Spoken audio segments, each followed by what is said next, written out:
შაბათს რაგბი ევროპის არაოფიციალურ ფინალში ბორჯღალოსნები ერთ-ერთ ყველაზე პრინციპულ მეტოქეს რუმინეთს დინამო არენაზე დაუხდნენ. სულ რამდენიმე წლის წინ ამ წყვილში ფავორიტის დასახელებისაგან ნებისმიერი სპეციალისტი თავს შეიკავებდა. კიდევ უფრო ადრე კი ქართველთა მიერ რუმინული მუხის წაქცევა ექსპერტთა თვალში დიდ სენსაციად ჩაითვლებოდა. ჩვენს მორაგბეებს ეს ყველაფერი დიდ თავგანწირვად და დაზიანებულ ხერხემლის მალებად უჩნდებოდათ ხოლმე. გასაკვირი არც არის, ხუთშაბათს თბილისში ჩამოსული გუნდის უკან დიდი სარაგბო ისტორია დგას. მე-20 საუკუნის დასაწყისში ბევრი რუმინელი ფრანგულ უნივერსიტეტებში სწავლობდა, საიდანაც უკან დაბრუნებულებს რაგბის სიყვარული ჩამოჰყვათ. 1913 წელს მარტო ბუქარესტში 18 სარაგბო კლუბი დაარსდა. 1914 წლიდან კი ჩემპიონატიც აათამაშეს. მოგვიანებით რუმინეთის კომუნისტურმა პარტიამ რაგბი პროპაგანდისტული მიზნებისთვისაც კარგად გამოიყენა და დიდი რესურსი ჩადო.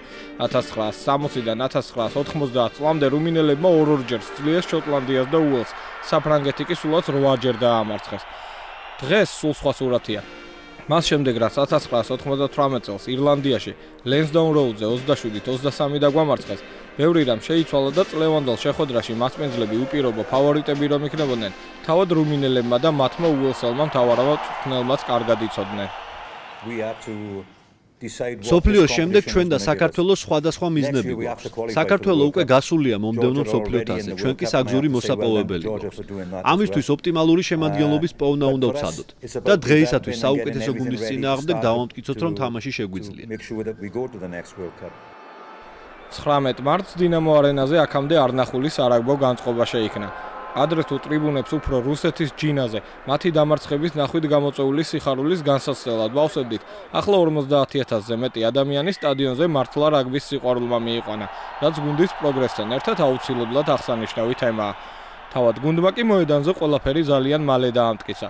სასტარტო სასტვენიდან სულ 2 წუთი იყო გასული, ანტონ ფეიქრიშვილი რომ მოლს მოწყდა და ანგარიში გახსნა.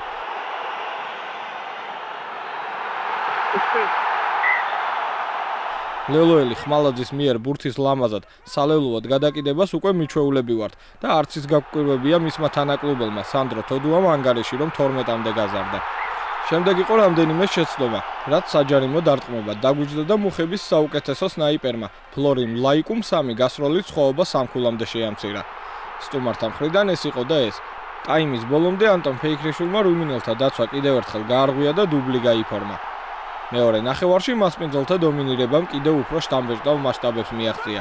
ისეთი შთაბეჭდილება დარჩა თითქოს ქართველებს უბრალოდ ლელოს გატანა კი არა, ყველა სარაგბო გემოვნების ადამიანის დაკმაყოფილება სურდათ. ამიტომ ლელოებსაც ნაირ-ნაირ სდებდნენ. მერაბ კვირიკაშვილის საუცხოო გარღვევა ფრუიძემ ლოგიკურად დააგვირგვინა. ძნელია ასეთ თამაში ვინმე გამოყო, მაგრამ გიორგი ფრუიძე გორგოძესთან და ფეიქრიშვილთან ერთად რომ მატჩის ერთ-ერთი საუკეთესო მოთამაშე იყო, მომდევნო ლელოს დროსაც გამოჩნდა. მისი ჭკვიანური თამაში და გადაცემა ნემსაძემ სათანადოდ დააფასა. ერთი კარგი გაწევ-გამოწევის გარეშე ამ დონის მეტოქეთა მატჩი იშვიათად თუ მთავრდება. ამჯერადაც ასე მოხდა. ლაიკუ კაჭარავას ძალიან სახიფათოდ ეთამაშა და კაჭის პაცუხმაც არ დააყოვნა. შედეგი ორმაგი სიმბინი და ჭეშმარიტად სარაგბო დამოწურული ეპიზოდი. მატჩის ბოლო ლელო ბორჯღალოსნებმა მეტოქის 22-ში მოგებული აუტის შემდეგ დადეს. ამჯერად ბურთი ასიეშვილმა აიტაცა. მალაღურაძემ კვირიკაშვილის გატანილ სამგარდასახვას ერთი თავისიც მიაყოლა. საქართველომ რუმინეთს სარეკორდო სხვაობით 38-9 მოუგო და ასევე სარეკორდო რაოდენობის 6 ლელო დაუდო. გახსნილი თამაშის გვინდოდა, ვეცადეთ და მე მგონი რაღაც გამოვიდა, რაღაც არ გამოვიდა. ეხლა ძალიან მინდა აქ მიკროფონი მეჭიროს და ამ ხალხს მადლობა მოუხადო აქ მობრძანებისთვის რა. დიდი სიამოვნებით ნახავენ ამას და ქეთს მოვიხრი ყველას წინაშე რა და მთელ საქართველოს სულოცავ გამარჯვება. ადვილად მოგებული რაგბი ევროპის შემდეგ საქართველოს ნაკრების მომდევნო გაჩერება წყნარი ოკეანის კუნძულები იქნება. ტონგას, ფიჯის და სამოას გასვლაზე ივნისშივე თამაშებით.